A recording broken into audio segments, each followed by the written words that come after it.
వాక్య ధ్యానంలోనికి వెళదాం. వాక్య భాగముగా 1 సమూయేలు గ్రంథము 12వ అధ్యాయము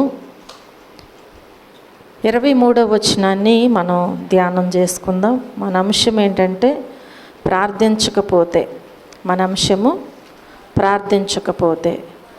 ఇక్కడ మూల వాక్యములో మనం జ్ఞాపకం చేసుకుంటే సమూయేలు 1 గ్రంథము 12వ అధ్యాయము 23వ వచనములో మనం చూస్తే, నా మట్టుకు నేను మీ నిమిత్తము ప్రార్థన చేయుట మానుట వలన యెహోవాకు విరోధముగా పాపము చేసిన వాడనగుదును, అది నాకు దూరమగునుగాక. కానీ శ్రేష్టమైన చక్కని మార్గమును మీకు బోధింతును. హల్లెలూయా, హల్లెలూయా. దేవుని వాక్య భాగములో మనం జ్ఞాపకం చేసుకున్నట్లయితే ఇక్కడ ఏమని మనకి తెలియచేయబడుచున్నది అంటే, నా మట్టుకు నేను మీ నిమిత్తము ప్రార్థన చేయుట మానుట వలన యెహోవాకు విరోధముగా పాపము చేసిన వాడనగుదును. అంటే ప్రార్థించకపోతే, అర్థమవుతుందా? ప్రార్థించకపోతే ఏం చేసినట్లంట?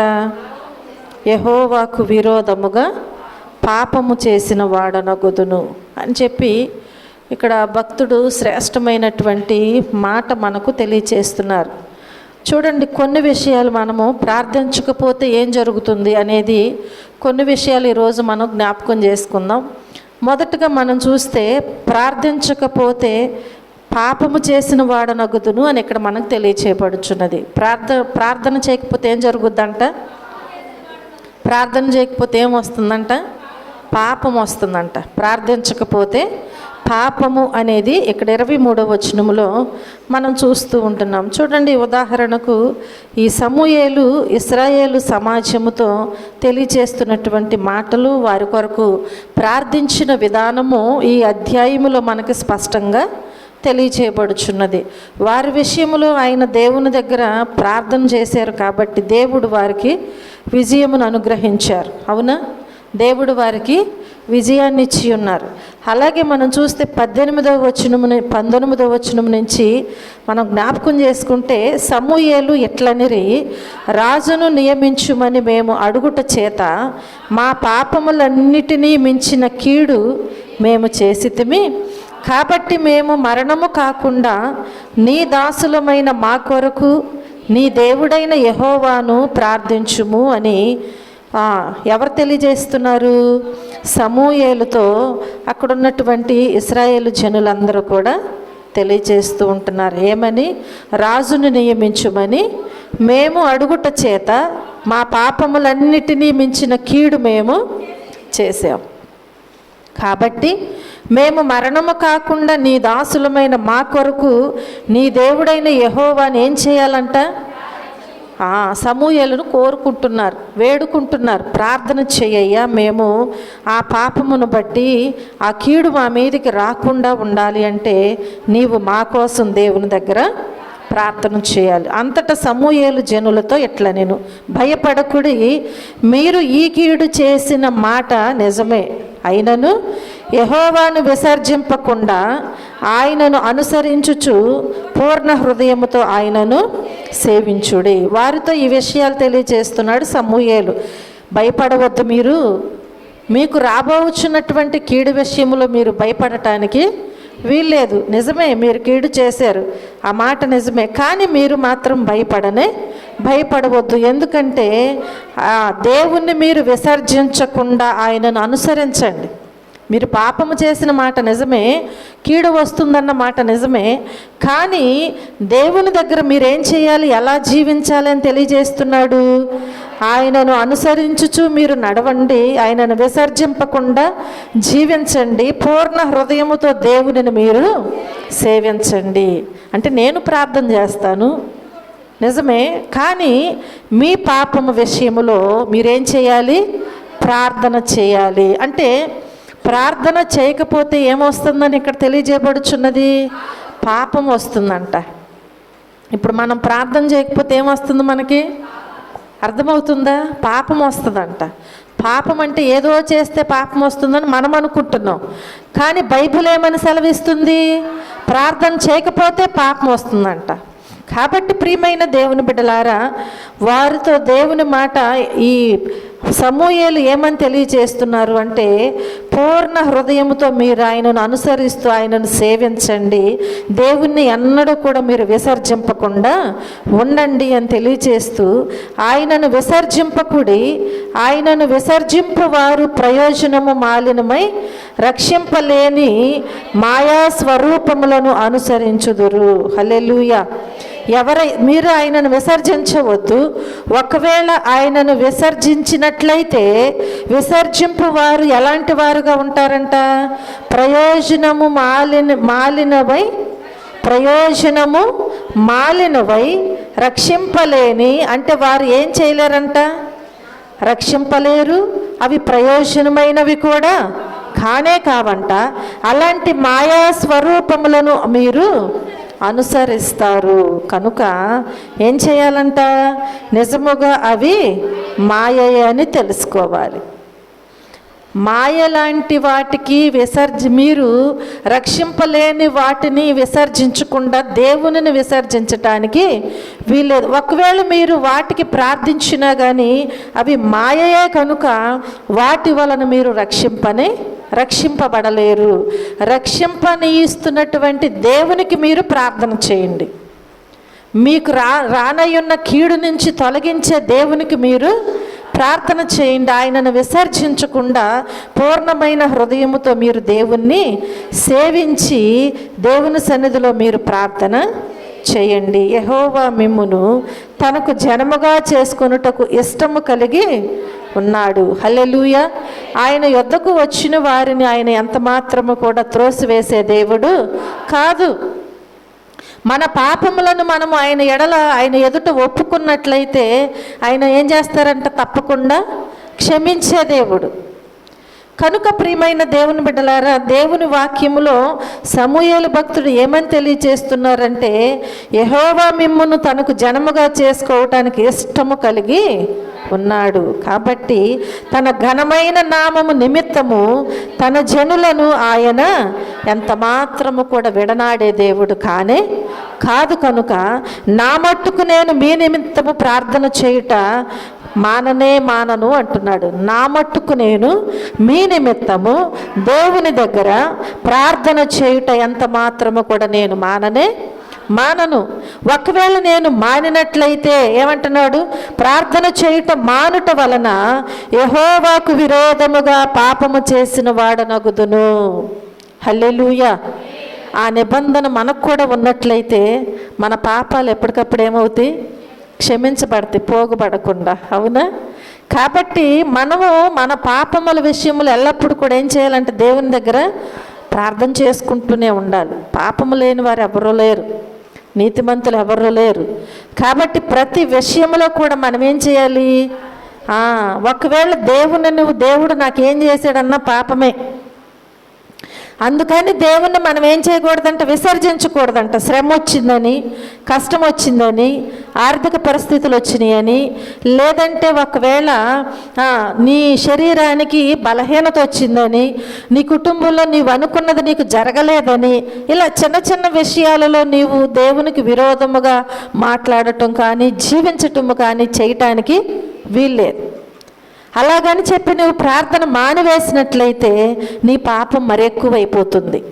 కాబట్టి ప్రార్థన చేయటం అనేది మానకూడదు. ఒకవేళ అలాగూ చేసినట్లయితే ఏమవుతుందంటే యెహోవాకు విరోధముగా పాపము చేసిన వారు అయిపోతారు. దేవునికి విరోధముగా రూపించబడిన ఏ ఆయుధము వర్ధిల్లదు. ఏ పట్టడమైనను ఏ మనిషి అయినను కూడా నిలువనేరంట. కాబట్టి మనము దేవునికి విరోధముగా పాపము చేసిన వారం అయిపోతామంట ప్రార్థన చేయటం మానివేసినట్లయితే. అందుకని భక్తుడు ఏమంటున్నారంటే, మీరు నాకు చెప్పటం కాదయ్యా, మీరు నన్ను ప్రార్థన చేయమని అడగటం కాదు, నేను ఒకవేళ మానివేస్తే నేనే పాపము చేసిన వాడను అవుతాను, కాబట్టి అది నాకు దూరమగునుగాక అని దేవుని దగ్గర ఒక నిబంధన చేసుకుంటున్నాడు. హల్లెలూయా. అది నాకు దూరమగునుగాక, కానీ శ్రేష్టమైన చక్కని మార్గమును మీకు బోధిస్తాను. అది దేని ద్వారా కంటే దేవుని వాక్యము ద్వారాగానే. హల్లెలూయా. ఈరోజు దేవుడు మనతో శ్రేష్టమైనటువంటి చక్కని మాటలు మనకు దేవుడు బోధిస్తున్నప్పుడు మనం ఏం చేయాలంటే వాటిని విసర్జించకూడదు. శ్రద్ధగా ఆ మాటలు మనం వినాలి. దేవుడు బోధిస్తున్నప్పుడు మన హృదయాలు తెరవబడాలి. అప్పుడే మనం రక్షించబడతాం. అవునా? అప్పుడే మనము రక్షించబడతాం. అప్పుడే మనము దేవుని మార్గంలో నడవగలుగుతాం. శ్రద్ధగా దేవుని మాటలు ఆయన మనకు బోధిస్తున్నప్పుడు మనం వింటే దేవుణ్ణి ఏ విషయంలో కూడా మనం విసర్జించము. ఏ విషయంలో కూడా ప్రార్థన చేయకుండా కూడా మనము మాననే. ఒకవేళ అలాగూ మానితే పాపము చేసిన వాడనవుతానని అంత భక్తుడే సెలవిస్తున్నాడు. మనమే పాటివారమే. అవునా? మనమే పాటివారమే. కాబట్టి మన జీవితంలో ఆ పాపం అనేది మనలోనికి రాకుండా ఉండాలి అంటే మనం ఏం చేయాలంటే ఎల్లప్పుడూ కూడా దేవుని సన్నిధిలో ప్రార్థన చేయాలి. హల్లెలూయా, హల్లెలూయా. రెండవదిగా మనం జ్ఞాపకం చేసుకుంటే దేవుని వాక్యములో నుంచి లోకాసు వార్తలో చూడండి. లోకాసు వార్త ప్రార్థించకపోతే ఇక్కడ శోధన అనేది మనకు తెలియజేయబడుచున్నది. 21వ అధ్యాయములో 34 వచనం నుంచి మనం చూస్తే, మీ హృదయములు ఒకవేళ తిండి వలనను మత్తు వలనను ఐహిక విచారముల వలనను మందముగా ఉన్నందున ఆ దినము అకస్మాత్తుగా మీ మీదికి ఉరి వచ్చినట్టు రాకుండా మీ విషయమై మీరు జాగ్రత్తగా ఉండుడి. ఆ దినము భూమి అందంతటా నివసించు వారందరి మీదికి అకస్మాత్తుగా వచ్చును. కాబట్టి మీరు జరగబోవు వీటి నెలను తప్పించుకొని మనుష్య కుమారుని ఎదుట నిలువబడుటకు శక్తిగల వారగునట్లు ఎల్లప్పుడూ ప్రార్థన చేయుచు మెలకువగా ఉండుడని చెప్పాను. హల్లెలూయా, హల్లెలూయా. చూడండి ప్రియమైన దేవుని బిడ్డలారా, మనం జ్ఞాపకం చేసుకున్నట్లయితే యేసుప్రభు వారు తెలియజేస్తున్నటువంటి చక్కటి మాటలు అన్నమాట ఇవి. ఎవరు తెలియజేస్తున్నారు? మన ప్రభు అయిన యేసుక్రీస్తు మనకు తెలియజేస్తున్నటువంటి మాటలు. ఒకవేళ ఆ రోజు శిష్యులతో తెలియజేసినప్పటికీ ఈరోజు మనతో మాట్లాడుచు ఉంటున్నారు. ఏమని మాట్లాడుచున్నారు? జాగ్రత్తగా ఏ విషయంలో మనం ఉండాలో మనకు తెలియజేస్తున్నారు. అర్థమవుతుందా? ప్రార్థించకపోతే ఒక శోధన వస్తుంది అని ఇక్కడ తెలియజేస్తున్నారు. ప్రార్థించకపోతే ఏమొస్తుందంట? శోధన వస్తుందంట. ఎలా వస్తుంది అంటే, మీ హృదయములు ఒకవేళ తిండి వలన మత్తు వలన ఐహిక విచారముల వలన మందంగా ఉన్నాయేమో. మందంగా వేటి వలన ఉంటాయంట? తిండి వలన, మత్తు వలన, ఐహిక. అంటే ఒకవేళ కడుపు నిండా తిండి ఉన్న ఏమొస్తుంది? మత్తు వచ్చేస్తుంది. అలాగే మత్తు వలన ఈ లోకములో అనేకమైనటువంటి మత్తు పానీయాలు, మత్తు పదార్థాలు ఉన్నాయి కదా, అవి వేసుకున్నప్పుడు కూడా మత్తు వచ్చేస్తుంది. అలాగే ఐహిక విచారములు, ఈ లోకములో ఉన్న వాటి విషయంలో విచారించటం అన్నమాట. దేవుడిచ్చింది సరిపెట్టుకోకుండా ఏం చేస్తాం? విచారిస్తూ ఉంటాం అన్ని విషయాలలో. అలాగూ విచారించటం వలన దేవునిలో మనం ఏం చేయలేకపోతున్నామంటే ఎదగలేకపోతున్నాం. కాబట్టి వీటి వలన మనము మందముగా ఉన్నందున ఏమవుతుందంట? వీటన్నిటి విషయాలలో మందముగా ఉన్నందున ఆ దినము అకస్మాత్తుగా మీ మీదికి ఉరి వచ్చినట్టు రాకుండా మీ విషయమై మీరు. ఈ విషయంలోనే మనము మందముగా మత్తులుగా పడి ఉన్నామనుకో, ఆ దినం అనేది ఒకరోజు అకస్మాత్తుగా వస్తుంది. అది ఏ దినమో మనకు తెలియదు, ఏ రోజు మనకి తెలియదు. అది మనం చనిపోయే రోజైనా కావచ్చు, దేవుని రాకడ దినమైనా కావచ్చు. ఏ దినమున ఏం జరుగుతుందో ఎవరికి తెలియదు. ఈరోజు ఈ క్షణంలో ఈ గంటలో మనం ఎలా ఉన్నాము, తర్వాత మరల గంటలో మనం ఎలా ఉంటామో మనకెవరికి తెలియదు. కాబట్టి ఆ దినము మన మీదకి అకస్మాత్తుగా రాకుండా ఉండాలి అంటే మన విషయమే మనం ఏం చేయాలంట? జాగ్రత్తగా ఉండాలి. ఆ దినము భూమి అందంతటా నివసించు వారందరి మీదకి అకస్మాత్తుగా వస్తుందంట. భూమి మీద నివసించేటువంటి ప్రతి ఒక్కరి మీదకి కూడా ఎలా వస్తుందంటే అకస్మాత్తుగా వచ్చేస్తుందంట. అది ఒక చుట్టంలాగా చెప్పి చెప్పా పెట్టకుండా ఎవరైనా చుట్టాలు వస్తే ఏమంటారు? కనీసం ఒక మాట అన్నా చెప్పలేదేంటి? అవునా?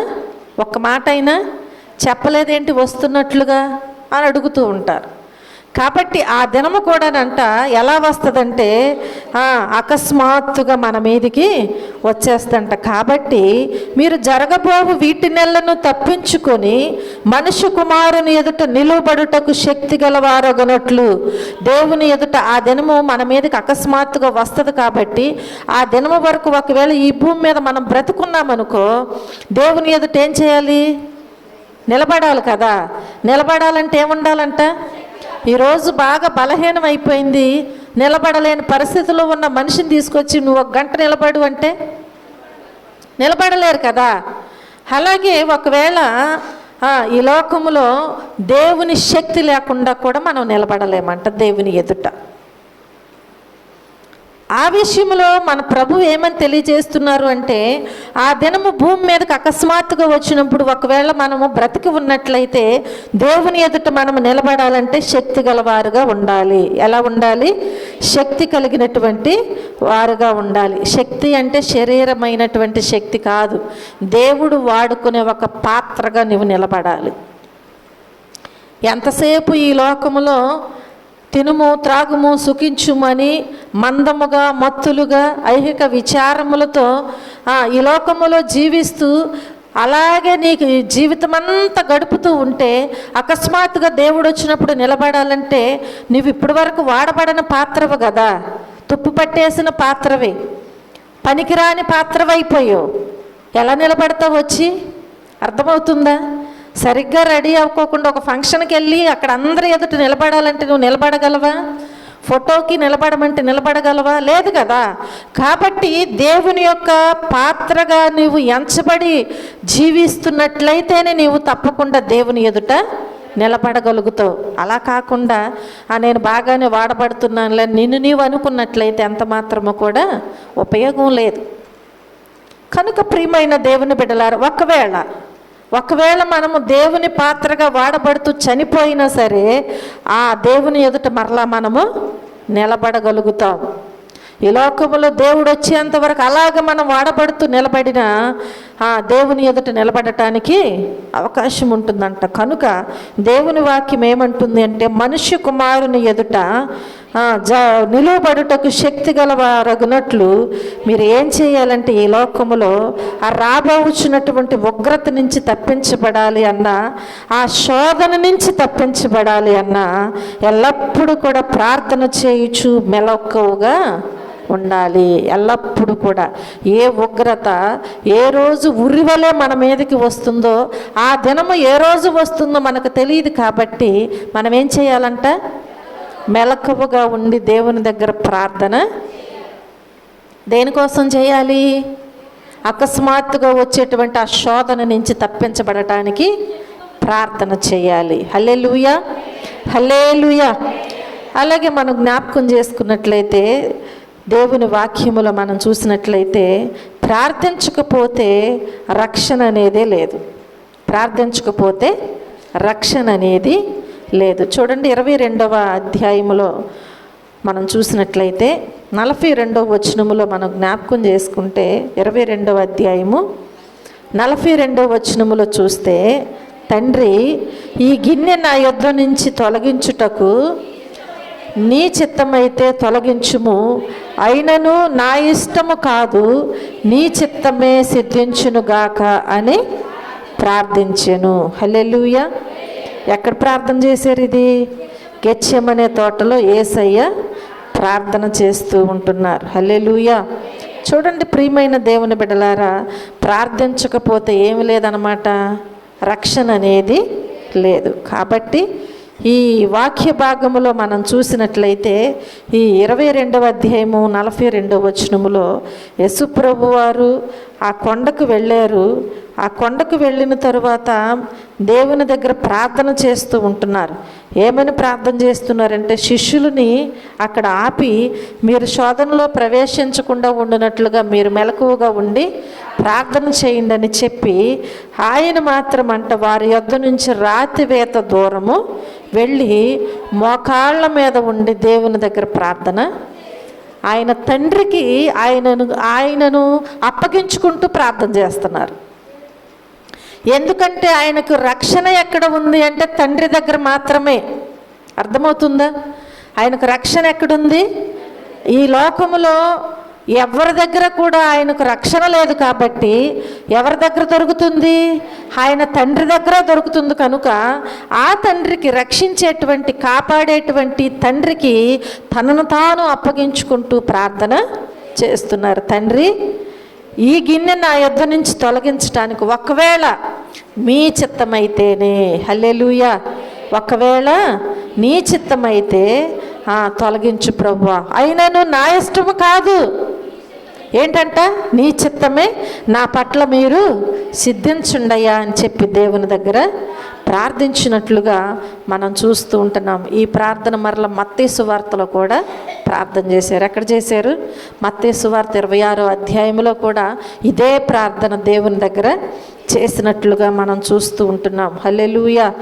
కనుక ప్రియమైన దేవుని బిడ్డలారా, మనము ప్రార్థించకపోతే మనకేమి లేదు? రక్షణ లేదు. మనం ప్రార్థించకపోతే ఏమి లేదు? మనకి రక్షణ లేదు. చూడండి, మరొక విషయాన్ని మనం జ్ఞాపకం చేసుకుంటే, ప్రార్థించకపోతే మనకి జీవం అనేదే లేదు. అసలు ప్రార్థించకపోతే ఏమి లేదు? జీవము లేదు. చూడండి, దేవుని వాక్యములో మనం చూద్దాం. సంఖ్యాకాండము 21వ అధ్యాయము 8-9 వచనాల్లో మనం చూస్తే, మోషే ప్రజల కొరకు ప్రార్థన చేయగా యెహోవా, మోషే ప్రజల కొరకు ఏం చేస్తున్నాడంట? ప్రార్థన చేస్తున్నాడట. ప్రార్థన చేయగా యెహోవా, నీవు తాపకరమైన సర్పము వంటి ప్రతిమను చేయించి స్తంభము మీద పెట్టుము, అప్పుడు కరవబడిన ప్రతివాడును దానివైపు చూచి బ్రతుకునని మోషేకు సెలవిచ్చాను. కాబట్టి మోషే ఇత్తడి సర్పం ఒకటి చేయించి స్తంభము మీద దానిని పెట్టెను. అప్పుడు సర్పపు కాటు తినిన ప్రతివాడు ఆ ఇత్తడి సర్పమును నిదానించి చూచినందున బ్రతికేను. హల్లెలూయా. ఏమయ్యాడంట? ఎవరైతే నిదానించి చూశారో వారందరూ కూడా బ్రతికారంట. చూడండి, ఇక్కడ మోషే దేవుని దగ్గర ప్రజల కొరకు ఏం చేస్తున్నాడు? ప్రార్థన చేస్తూ ఉంటున్నాడు. ప్రజల విషయంలో ప్రార్థన చేస్తూ ఉంటున్నాడు మోషే. ఎప్పుడైతే మోషే ఈ ప్రజల కొరకు ప్రార్థన చేస్తున్నాడో దేవుడు వెంటనేనంట ఒక విషయాన్ని మోషేకు తెలియచేశాడంట. అది ఏంటి అంటే, నీవు వెంటనే తాపకరమైన సర్పము వంటి ప్రతిమను చేయించి స్తంభం మీద పెట్టు. మోషేకు చెప్పుచున్నాడు దేవుడు. ఏం చేయించాలంట? తాపకరమైన సర్పం ఒకటి చేయించి ఆ స్తంభం మీద పెట్టు, అప్పుడు కరవబడిన ప్రతివాడు కూడా. అంటే ఇప్పుడు తన ప్రజల విషయంలో దేనికోసం ప్రార్థన చేశాడు? చెప్పాలి. దేనికోసం ప్రార్థన చేశాడు మోషే? వారు ఎదోము దేశమును చుట్టిపోవలనని హోరు కొండ నుండి ఎర్ర సముద్రం మార్గముగా సాగినప్పుడు మార్గాయాసము చేత జనులంట ప్రాణము సొమ్మసిల్లిపోయి ఉన్నారంట. ఆ సమయంలో ప్రజలు దేవునికి మోషేకు విరోధముగా మాట్లాడారంట. ఎవరెవరికి విరోధముగా? దేవునికి మోషేకు విరోధముగా ఈ ప్రజలందరూ మాట్లాడారంట. ఈ అరణ్యములో చావటానికి ఐగుప్తు నుంచి మమ్మల్ని ఎందుకు రప్పించావు అంటే, తీసుకొచ్చిన ఆయన్ని విడిపించినటువంటి దేవుణ్ణి కూడా వారు ఏం చేస్తున్నారంటే నిందిస్తూ విరోధముగా, ఇక్కడ ఆహారం లేదు, నీళ్లు లేవు, చవి సారము లేని ఈ అన్నము మాకు అసహ్యముగా ఉందని ఏం చేస్తున్నారు? దేవుణ్ణి దూషిస్తున్నారు, విసిగిస్తున్నారు మోషేని. ఆ విధముగా మాట్లాడుచున్నప్పుడు అంట దేవుడంట ప్రజల్లోకి తాపకరములైన సర్పాలను పంపించేశాడంట. ఆయన కోపము ఆ ప్రజల మీద వచ్చింది. అర్థమవుతుందా? వీరేం చేశారు? దేవుడు ఐగుప్తులో బానిసత్వములో మగ్గిపోవచ్చున్నటువంటి వారిని విడిపించటానికి మోషేని ఏర్పాటు చేసుకుని అక్కడికి పంపించి అనేకమైనటువంటి సూచక క్రియలు, మహత్కార్యములు జరిగించి ఫరోను ఎదుర్కొని కదా ఎర్ర సముద్రమును ఆరిన నేలగా చేసి నడిపించినటువంటి దేవుణ్ణి, ఏ సమయానికి ఏది కావాలో అది ఇస్తున్నటువంటి దేవుణ్ణి ఏమంటున్నారు? చవిచారము లేనటువంటి ఆహారాన్ని మాకు పెడుతున్నారు. ఇక్కడ మాకు ఆహారం లేదు, నీళ్లు లేవు, ఈ అరణ్యంలో చావటానికి తీసుకొచ్చారా మమ్మల్ని? మేము అక్కడ ఉండేవాళ్ళం కదా. చూడండి, అవసరం తీరిపోయినాక ఎలాంటి మాటలు, అర్థమవుతుందా? అవసరం నీకు ఆపదలో సహాయం చేసినప్పుడు తిరిగి మరల వారిని నిందించటానికి మనం ఈ లోకములు అలా చేయటానికి వీల్లేదు. అది ఎంత సహాయమైనా సహాయమే కదా, అది చిన్నదా పెద్దదని కాదు, మన ఆపదలో ఆదుకున్నప్పుడు అది సహాయమే. కాబట్టి ఇక్కడ వీళ్ళు కూడా ఏం చేస్తున్నారు అంటే దేవునికి మోషేకు ఇద్దరికి విరోధముగా మాట్లాడుతున్నారంట ఈ ప్రజలు. అన్నీ అనుభవిస్తూనే మళ్ళీ దేవుడు చూశాడంట, వెంటనే వారి మీదకి ఏం చేశాడంట, తాపకరములైనటువంటి సర్పాలను పంపించాడంట. అవి ఆ ప్రజలను కరిసినాయి అంట. అర్థమవుతుందా? ఆ ప్రజలందరినీ కూడా ఏం చేసినాయి అంట, ఆ ప్రజలను కరువుగా ఏమైపోయారంటే ఇశ్రాయేలులో అనేకులు చనిపోయారు. అంతే, ఒక్క దెబ్బకే చనిపోయారు చాలామంది. ఇప్పుడు మరలా మోషే ఏం చేయాలండి కదా, మోషే మరలా ఈ ప్రజలు ఇలా విసిగిస్తున్నారు కదా, ఈ రీతిగా దేవునికి నాకు విరోధముగా మాట్లాడారు, దేవుని ఉగ్రత వారి మీదకి వచ్చింది అని చెప్పి వారిని అక్కడ పడేసి ముందుకు సాగిపోలేదు. అర్థమవుతుందా? ఏం చేస్తున్నాడు అంటే దేవుని దగ్గర ప్రార్థన చేస్తున్నాడంట. ఆ ప్రజల్లో ఇశ్రాయేలులు అనేకులు చనిపోయారు. కాబట్టి ప్రజలు మోషే వద్దకు వచ్చారంట, మేము యెహోవాకు నీకు విరోధముగా మాట్లాడి పాపము చేసాను, యెహోవా మా మధ్య నుండి ఈ సర్పములను తొలగించినట్లుగా ఆయన నువ్వు వేడుకోను ఆయన అని మరలా ప్రాధేయపడుతున్నారంట. వీళ్ళు చేయొచ్చు కదా, అవునా? అవసరం ఒకరిదిను, అడిగేది ఒకరా? నాకు అవసరం వచ్చింది, నేనే వచ్చి ఏం చేయాలి, నిన్ను అడగాలి. కానీ అలా కాదంట. వీళ్ళు ఏం చేస్తున్నారు, మోషే దగ్గరకు వచ్చి ఒప్పుకుంటున్నారు, అయ్యా మేము నీకు దేవునికి ఇద్దరికి విరోధముగా మాట్లాడాము, అందుకే దేవుని ఉగ్రత మా మీదకి వచ్చింది, ఆ తాపకరమైన సర్పాలు వచ్చి కరువుగా చనిపోయారు. కాబట్టి ఇప్పుడు ఏం చేయాలి, దేవుని సన్నిధిలో నీవు ప్రార్థన చెయ్యి, మా కోసం నువ్వేం చేయాలి, తిరిగి మరలా దేవుని దగ్గర ప్రార్థన చేయమని చెప్పి, మేము విరోధముగా మాట్లాడి పాపం చేసాం కాబట్టి ఈ సర్పాలను మా యొద్ద నుంచి తొలగిపోవునట్లుగా మీరు ప్రార్థన చేయమని వేడుకుంటే అప్పుడు మోషే అంట ప్రజల కొరకు ప్రార్థన చేశాడు. అర్థమైందా? అప్పుడు మోషే ఏం చేశాడు, ప్రజల కొరకు ప్రార్థన చేశాడంట. హల్లెలూయా. ఎప్పుడైతే మోషే ప్రజల కొరకు ప్రార్థన చేశాడో వెంటనే దేవుడు మాట్లాడారు మోషేతో. ఏమని మాట్లాడుతున్నారు, నీవు తాపకరమైన సర్పము వంటి ప్రతిమను చేయించి స్తంభం మీద పెట్టు, అప్పుడు కర్వబడిన ప్రతివాడు దాని వైపు చూసి బ్రతుకునని మోషేకు సెలవిచ్చాడంట. మోషే ఎప్పుడైతే ప్రార్థన చేశాడో వెంటనే దేవుడు ఒక సలహా ఇచ్చేశాడు, ఈ రీతిగా చేయమని. కాబట్టి ఇప్పుడు మోషే ఏం చేశాడు, ఎత్తడి సర్పం ఒకటి చేయించి స్తంభము మీద ఏం చేశాడంట, దానిని పెట్టాడంట. అప్పుడు సర్పపు కాటు తినిన ప్రతివాడు ఆ ఎత్తడి సర్పమును నిదానించి చూచినందున బ్రతికేను. హల్లెలూయా, హల్లెలూయా.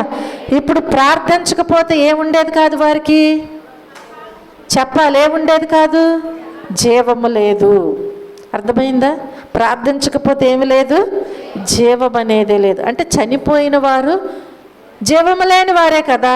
ఆ సర్పాన్ని ఎప్పుడైతే నిదానించి చూశారో ఆ చనిపోయిన వారందరూ కూడా ఏమయ్యారంట, బ్రతికారంట. అంటే వారిలోకి జీవం వచ్చింది. ఆ జీవము దేని ద్వారాగా వచ్చింది అంటే ప్రార్థన ద్వారాగా.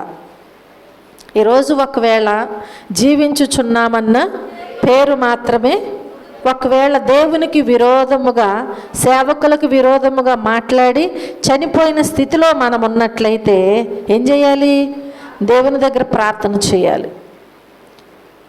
ఇది నేను పాపము చేశాను ప్రభు, ఇలా మాట్లాడి నన్ను క్షమించు నాయనా అని చెప్పి దేవుని దగ్గర ప్రార్థన చేస్తే చచ్చినటువంటి మనకు దేవుడు ఏమిస్తారు, జీవాన్ని ఇస్తారు. తప్పకుండా దేవుడు జీవమునిచ్చే దేవుడు. హల్లెలూయా, హల్లెలూయా. ప్రార్థించకపోతే మనకేమి లేదు, జీవం అనేదే లేదు. ఆ రీతిగా మోషే ఇశ్రాయేలుల కొరకు ప్రార్థన చేశాడు కాబట్టి తిరిగి వారు మరలా జీవమును పొందుకున్నట్లుగా దేవుని వాక్యములో మనం చూస్తూ ఉంటున్నాం. హల్లెలూయా. మరొక విషయాన్ని మనం చూస్తే ప్రార్థించకపోతే మనకు క్షేమం అనేదే లేదు. అర్థమవుతుందా? ఏమి లేదు, ప్రార్థించకపోతే క్షేమం లేదు. యోబు గ్రంథము 21వ అధ్యాయము 15వ వచన భాగంలో మనం జ్ఞాపకం చేసుకున్నట్లయితే, యోబు గ్రంథము 21వ అధ్యాయము 15వ వచనములో, మేము ఆయనను సేవించుటకు సర్వశక్తుడగు వాడెవడు? మేము ఆయనను గూర్చి ప్రార్థన చేయుట చేత మాకేమి లాభము కలుగును అని వారు చెప్పుదురు. హల్లెలూయా. ఏం చేస్తారంట? వారు చెప్తూ ఉంటారంట. ఏమని? మేము ఆయనను సేవించుటకు సర్వశక్తుడగు వాడు ఎవడు? మేము ఆయనను గూర్చి ప్రార్థన చేయుట చేత మాకేమి లాభము కలుగును అని వారు చెప్పుదరంట. కానీ వారి క్షేమము వారి చేతిలో లేదు. అర్థమవుతుంది? దేవుని సన్నిధిలో ప్రార్థించకపోతే ఏముండదంట? క్షేమమే ఉండదంట. దేవుని సన్నిధిలో ప్రార్థించకపోతే ఏముండదు? క్షేమం అనేది ఉండదు. వారి క్షేమము వారి చేతిలో లేదు. కనుక యోబు భక్తుడు ఈ రీతిగా మాట్లాడుచూ ఉంటున్నాడు అన్నమాట. వారందరూ ఒకవేళ వచ్చి ఆ రీతిగా మాట్లాడినప్పటికీ కూడా దేవుని సన్నిధిలో యోబు ఏమంటున్నాడు అంటే, దేవుని సన్నిధిలో మన క్షేమము ఆయన చేతుల్లోనే ఉన్నది. మన క్షేమము మన చేతిలో లేనే లేదు. ప్రార్థిస్తేనే మనకు క్షేమము, ప్రార్థించకపోతే క్షేమం అనేదే లేదు అనే విషయాన్ని ఇక్కడ స్పష్టంగా మనకు తెలియచేస్తూ ఉంటున్నారు. హల్లెలూయా, హల్లెలూయా. ఆ విషయాన్ని ఎవరిని చూసి మనం నేర్చుకోవచ్చంటే యోబును చూసి మనము నేర్చుకోవచ్చు. యోబు పరిస్థితిలో మనం చూస్తే యోబుకి ఏ కొంచెము క్షేమము కూడా లేనే లేదు. సర్వము కోల్పోయాడు, తన శరీరాన్ని కూడా కోల్పోయాడు. అయినప్పటికీ కూడా నా క్షేమము నా చేతుల్లో లేదు, దేవుని చేతిలో ఉంది అని చెప్పి జ్ఞాపకం చేసుకున్నాడు. కాబట్టి దేవుని దగ్గర ప్రార్థన చేశాడు. కాబట్టి ఆ క్షేమము దేవుని చేతుల్లోనే ఉందని తెలుసుకున్నాడు కనుక ఆయన సన్నిధిలో ప్రార్థించాడు. కాబట్టి ఆయన ప్రార్థనకు ప్రతిఫలముగా దేవుడు మరలా తిరిగి రెండంతల ఆశీర్వాదం అనే క్షేమాన్ని దేవుడు అనుగ్రహించారు. హల్లెలూయా, హల్లెలూయా. కాబట్టి ఈరోజు మన క్షేమం మన చేతుల్లో లేదు. యెహోవా పట్టణమును కాపాడని ఎడల దాని కావలి కాయవారు మేలుకొని ఉండుట వ్యర్థమే కదా. ఒకవేళ నేను నా బిడ్డలను కాపాడుకోగలను, క్షేమంగా నేను చూసుకోగలను అంటే మన కాపుదలే వ్యర్థమంట. మన క్షేమం మన చేతుల్లో లేదు. ఏ రోజు మనం క్షేమము లేని వారుగా అయిపోతామో మనకే తెలియదు. కాబట్టి మన క్షేమం ఎవరి చేతిలో ఉందంటే దేవుని చేతిలోనే ఉంది. మనం క్షేమంగా ఉండాలి, బయటికి వెళ్ళి క్షేమంగా ఇంటికి రావాలి. అలాగే మన ఇంట్లో మన పిల్లలు మన కుటుంబం క్షేమంగా ఉండాలి అంటే మనం ఏం చేయాలి? ప్రార్థన చేయాలి. తప్పకుండా ప్రార్థన చేయాలి. ప్రార్థన చేస్తేనే మనము క్షేమంగా జీవించగలము. ఒకవేళ ప్రార్థన చేయకపోయినా పర్వాలేదులే, మేము బాగానే ఉంటున్నాం కదా అని మనం అనుకోవచ్చు. కానీ మనకు రాబోచున్నటువంటి ఆపద ఎలా ఉంటుందో మనకు తెలియదు. మన క్షేమం మన చేతుల్లో లేదు కాబట్టి ఏ రీతిగా మనల్ని ఆ క్షేమం నుంచి ఏది ఎలా తప్పిస్తుందో మనకి తెలియదు. ఆపదే రావచ్చు, బలహీనతే రావచ్చు. కాబట్టి ఏ విషయంలోనైనా మనము క్షేమంగా ఉండాలి అంటే దేవుని సన్నిధిలో మనం ప్రార్థన, అది మనకి యోబు భక్తుడు స్పష్టంగా తెలియచేస్తూ ఉంటున్నాడు. కనుక మన క్షేమము మన చేతుల్లో లేదు. కనుక దేవుని సన్నిధిలో ఎల్లప్పుడూ కూడా మనం ఏం చేయాలి? ప్రార్థన చేయాలి. ఆ ప్రార్థన ద్వారాగానే దేవుడు మనకు సహాయము చేస్తారు. హల్లెలూయా. మరొక విషయాన్ని మనం జ్ఞాపకం చేసుకుంటే, ప్రార్థించకపోతే విడుదల అనేదే లేదు. ప్రార్థన చేయకపోతే విడుదల అనేది లేదు. ఉందా? ప్రార్థన చేయకపోతే ఏ విషయంలో విడుదల అనేది ఉండదు. చూడండి, నిర్గమకాండము 3వ అధ్యాయములో మనం జ్ఞాపకం చేసుకున్నట్లయితే, నిర్గమకాండము 3వ అధ్యాయము 8-9 వచనాల్లో చూస్తే, కాబట్టి ఐగుప్తీయుల చేతిలో నుండి వారిని విడిపించుటకు ఆ దేశములో నుండి విశాలమైన మంచి దేశమునకు, అనగా కనానీయులకు, హిత్తీయులకు, అమోరీయులకు, పెరిజీయులకు, హివ్వీయులకు, యెబూసీయులకు నివాస స్థానమై పాలు తేనెలు ప్రవహించు దేశమునకు వారిని నడిపించుటకును దిగివచ్చి ఉన్నాడు. హల్లెలూయా.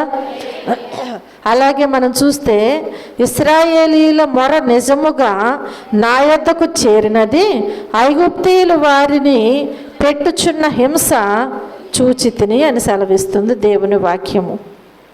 అర్థమవుతుందా? దేవుడు ఏమని సెలవిస్తూ ఉంటున్నాడు అంటే, ఐగుప్తీయుల చేతిలో నుండి వారిని విడిపించటానికి ఎవరిని ఏర్పాటు చేసుకున్నాడు దేవుడు? మోషేను దేవుడు ఏర్పాటు చేసుకున్నాడు. ఏర్పాటు చేసుకుని మోషేతో తెలియచేస్తూ ఉంటున్నాడు, నేను ఐగుప్తీయులోనున్న నా ప్రజల బాధను నిశ్చయముగా నేను చూశాను. పనులలో తమ్మును కష్టపెట్టు వారిని బట్టి వారు పెట్టిన మొరను నేను విన్నాను.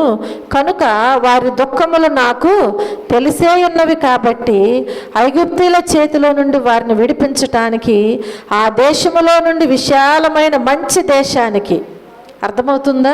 మోషేతో దేవుడు సెలవిస్తున్న మాట, నేను నిన్ను ఏర్పాటు చేసుకున్నాను.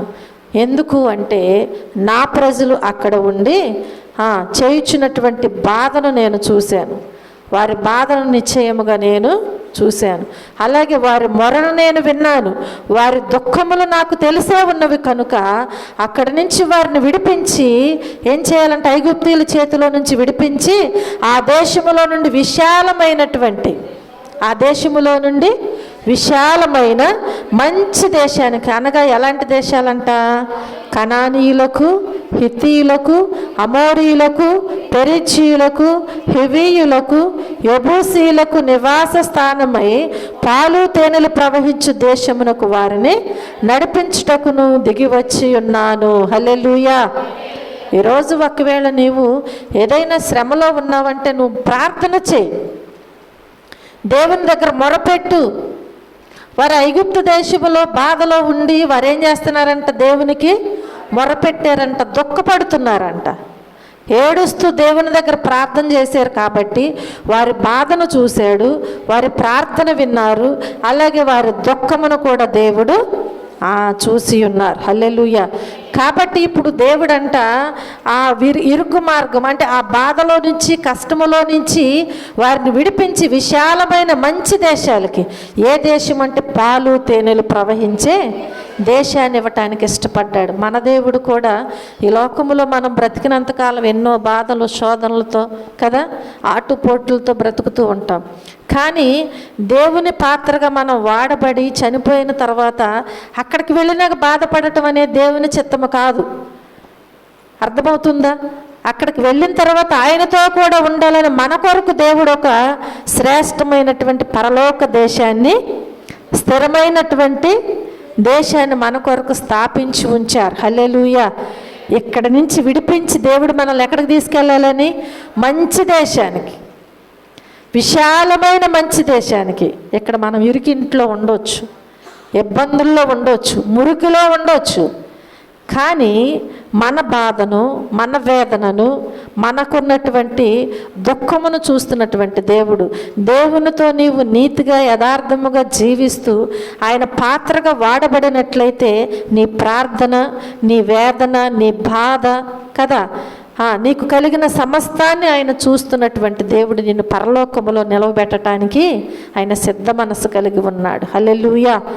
ఆ రీతిగా వారిని కూడానంట పాలు తేనెలు ప్రవహించేటువంటి దేశములోనికి వారిని నడిపించటానికి దేవుడు దిగొచ్చాడంట. హల్లెలూయా.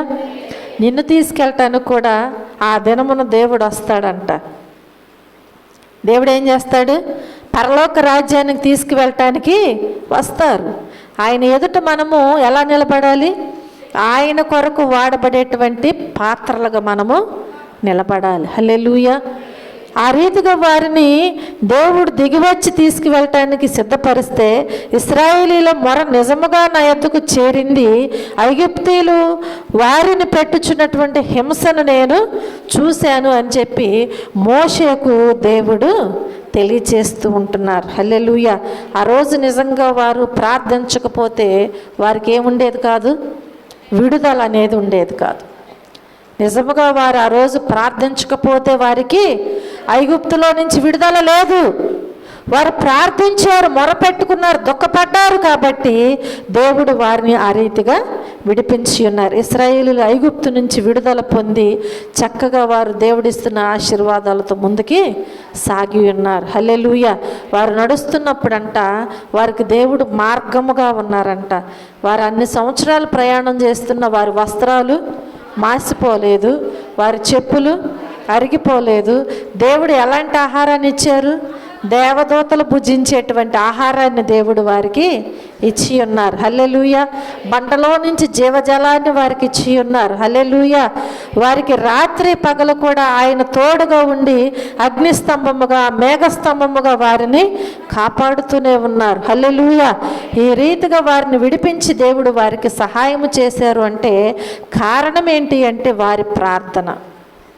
వారు ప్రార్థించారు కాబట్టి కష్టకాలములో ఉండి, ఆపదలలో ఉండి, బాధలలో ఉండి, హింసలలో ఉండి దేవునికి మొరపెట్టారు కాబట్టి దేవుడు వారి ప్రార్థన విని వారికి విడుదలను దయచేశారు. ఈరోజు నువ్వు ఏ పాపములో ఉన్నావో, ఏ శోధనలో ఉన్నావో కదా, రక్షణ లేకుండా ఒకవేళ ఈ లోకములో నీవు జీవిస్తున్నావేమో, జీవము లేకుండా దేవుణ్ణి నీవు వెంబడిస్తున్నావేమో, ఒకవేళ క్షేమము లేకుండానే నీవు ఈ భూమి మీద జీవిస్తూ ఉంటున్నావేమో, విడుదల లేకుండా నీవు నీ జీవితంలో దుఃఖపడుచు వేదన పడుచు ఉన్నావేమో, దీనంతటికి వీటన్నిటి నుంచి విడిపించబడాలి అంటే కారణం ఏంటి? ఒక్కటే. ఏంటండి అది? ప్రార్థన. నువ్వు ప్రార్థించినట్లయితే దేవుడు ఏం చేస్తాడు? నీ పాపము నుంచి విడిపిస్తాడు దేవుడు నిన్ను. ప్రార్థించకపోతే దేవుని ఎదుట పాపం చేసినట్లే. కాబట్టి నువ్వు ప్రార్థించు, తప్పకుండా నీకు రాబోచున్న కీడు నుంచి దేవుడు నిన్ను విడిపిస్తాడు. నీవు పాపము చేయకుండా ఉండాలి. ప్రార్థించకపోతే నీవు పాపం చేసినట్లు. కాబట్టి నీవు ప్రార్థన చెయ్యి, దేవుడు తప్పకుండా నీకు సహాయము చేస్తారు. నువ్వు శోధనలో ఉన్నావు అంటే నువ్వు ప్రార్థన చేయట్లేదేమో, నువ్వు జ్ఞాపకం చేసుకో. దేవుని దగ్గర ప్రార్థన చేయి, శోధన నుంచి నీవు విడుదల పొందుతావు. రక్షణ లేకుండా నీవు జీవిస్తున్నావు అంటే ప్రార్థన చేయట్లేదేమో రక్షించబడాలి అని. దేవుని దగ్గర ప్రార్థన చేయి, దేవుడు నిన్ను తప్పకుండా రక్షిస్తాడు. ఒకవేళ జీవము లేకుండా చచ్చిన వారి వలె ఉండి దేవుణ్ణి వెంబడించినట్లయితే, ఏ విషయంలో చనిపోయి బ్రతుకుచున్నావో జ్ఞాపకం చేసుకుని దేవుని దగ్గర ప్రార్థన చేయి. తిరిగి దేవుడు మరలా నీకు జీవాన్ని దయచేస్తాడు. అలాగే క్షేమము లేకుండా ఉన్నట్లయితే దేవుని దగ్గర ఏం చేయాలి? ప్రార్థన చేయి. దేవుడు తప్పకుండా క్షేమస్థితిని దయచేస్తాడు. దేవుడి చిన్న వాక్యాన్ని దీవించి ఆశీర్వదించునుగాక. ఆమేన్.